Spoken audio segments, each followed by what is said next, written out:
Assalamualaikum warahmatullahi wabarakatuh. Kami dari Akademi Kota Solo, dari Partai Kasus keempat ingin mempresentasikan hasil akhir dari pemodelan sistem sudah besar. Nah, di sini dari kasus kita sendiri, pendapat dari soal yang diberikan oleh dosen, yang dimana berkaitan dengan NFT, permasalahan dari NFT. Nah, di sini dengan deskripsi tugas, yang langkah pertama itu adalah memformulasikan masalah, lalu langkah kedua itu menyusun model matematis, dan mencari solusi model. Nah, untuk ringkasan masalahnya, ada beberapa problem situation, yang dimana itu terbagi menjadi proses, structure, conflict, uncertainty, aksi dan reaksi, control, terus goals dan aim, what's new, people, relationship, result, dan consequence. Kayak gitu. Oke, boleh lanjut ke description.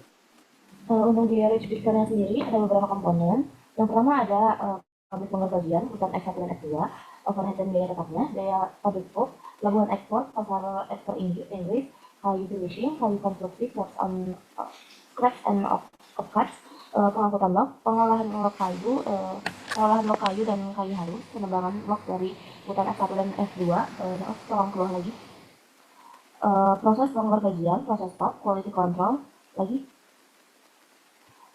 sistemasi pengeksporan, penjualan produk, transportasi log, penjadwalan produksi harian, konversi hasil kayu untuk pengolahan, hubungan antara hutan dan pabrik, hubungan hasil pengerjaan ke limbah hubungan kapasitas produksi dan permintaan pasar, dan ada overhead harian, margin keuntungan, permintaan pasar terhadap timber dan pulp, koneksi antara output pulp dan juga kontrak, dan terakhir ada alokasi log harian. Berikut restrictionnya, lalu di sini juga ada mengidentifikasi masalah untuk analisisnya. Di sini ada kita memakai hierarki sistem. Yang pertama itu ada sistem yang pertama ada narrow system of interest yang isinya dari proses kayu dan dari hutan sampai barang jadi. Terus ada wider system yang isinya manajemen perusahaan NFT. Sistem tiganya untuk environment of system 2. Terus irrelevant system itu yang tidak berhubungan dengan sistem pertama. Lalu ada di analisis stakeholder-nya. Boleh saya? Oke, boleh. Selanjutnya ada analisis stakeholder. Nah, di sini tuh ada problem owner. Di problem owner ini itu menjadi problem owner karena punya 3 syarat. Nah, syaratnya itu ada tidak puas dengan kondisi saat ini, mampu menilai kapan goal tercapai, punya kontrol pada beberapa problem situation. Coba lagi, San. Yang kedua ada problem customer. Nah, ini tuh pembeli log ekspor yang berada di Inggris, pasar kayu halus, dan juga kayu konstruksi, serta industri kertas dari penggunaan pulp yang terikat kontrak harian 60 ton pulp. Nah, yang ketiga ada problem user. Di problem user itu ada operator pabrik pulp, operator pabrik penggergajian, logistik dari NFC, dan manajer dari hasil produksi. Lalu yang terakhir ada problem analis, yaitu pihak NFC bertanggung jawab dalam membangun model optimasi dan juga menganalisis skenario alokasi log untuk memaksimalkan profit. Kemudian ada 6 elemen masalah. Nah, yang pertama itu pengambilan keputusan, yang kedua ada tujuan pengambil keputusan, yang ketiga ada kriteria keputusan, yang keempat ukuran performansi, boleh San.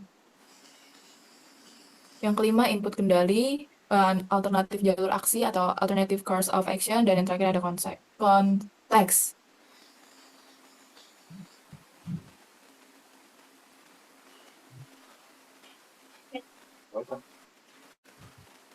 Di sini ada dari influence diagram untuk mendeskripsikan sistemnya. Yang pertama ini simbolnya untuk input, yaitu ada rectangle. Untuk input data digital, simbolnya lalu info lagi. Untuk yang komponen atributnya itu circle, lalu yang outputnya itu yang oval. Berikut dari influence diagram.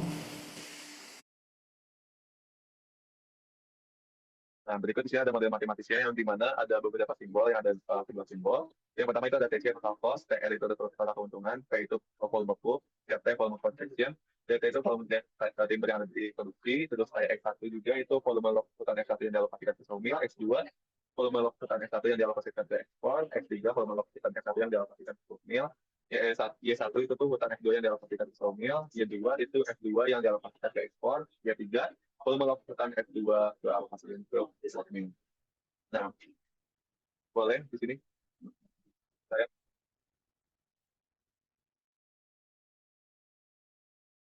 Oke, jadi parameter yang diketahui pada soal itu ada data hutan di output F1 itu di mana data tidak lengkap dan pada soal sehingga perlu asumsi. Output F2 itu data tidak lengkap pada soal sehingga perlu asumsi dan biaya panen transport tidak disebutkan pada soal. Lalu ada data sawmill, kapasitasnya 6 jam per hari, waktu proses construction timbernya 0,06 jam, waktu proses dress timbernya itu 0,12 jam per meter kubik. Lalu proporsi konversi itu nggak disebutin. Lalu ada data pulp mill. Nah, kapasitasnya itu 160 meter kubik per hari. Yield-nya itu 0,5 ton pulp per meter kubik kayu. Lalu ada kontrak minimum pulp itu 60 ton per hari. Jadi berikut lokasi yang ada di variabel yang ada di soal. Lalu juga di sini ada beberapa fungsi tujuan maximize, yang dimana maximize itu yang dimana TN dikurangin TC. Lalu fungsi tujuannya maksudnya itu seperti ini. Lalu ada batasan kapasitas hutan, batasan presentasi lokal sawmill, dan juga batasan kapasitas sawmill, batasan kapasitas mill, batasan produksi, dan batasan demand, batasan demand dan supply, batasan produksi bulk, batasan negatif. Dengan beberapa catatan dari UMPM. Boleh langsung solusi?